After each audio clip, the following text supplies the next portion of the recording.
红海的创办人郭台铭是毋是要独立来选总统，也未宣布。不过郭台铭是真勤卡，到各地方去拜访。昨暝是到云林，甲前县长张英美来会面。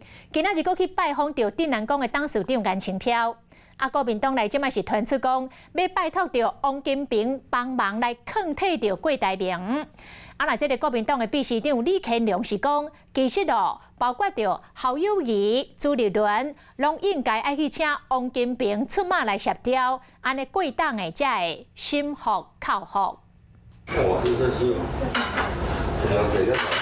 瞬间签票的会，贵党的马车助理倒换一杯，两人手牵手，交情是把把把。我在好人好事协会碰到他了，好人好事协会表扬中。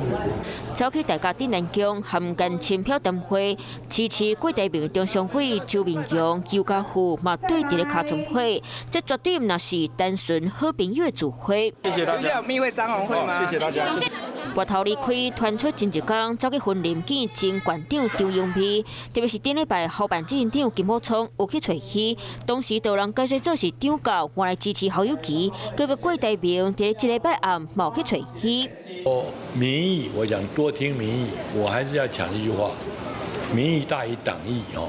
民进党已经执政8年了，一般的民主的常态，8年就要政党轮替，这个是一个常规。也是横规。国党的大想法，爱政党轮替，不如个对党结束全大会那样来讲，真需要郭台铭登来这个队，团出找王金平帮忙，叫伊卖选。郭董这个要来能够让他心服口服下来，第一个就是要解铃人还是系铃人，第一个就是党中央还有侯友宜一定要出面，然后最重要就是说要敦请王院长出来做公道点嘛。敢会行到连署，民意是关键。上新的民调显示，罗清德以36.4%赢过郭文泰的27.8%，高定回到2成支持度的侯友宜。但是以4卡队的情形之下，罗清德同款排第一，郭文泰和侯友宜落在20%左右，郭台铭15.2%的支持度，真侪是为郭文泰的票走来。但你注意的是，政党的支持度这个月闹热弄也悬。民调基金会董事长分析，是因为受到郭文泰的影响。你现在有想要决定全部参选了吗？郭台铭最近去美国，敢会参选8月份后地知。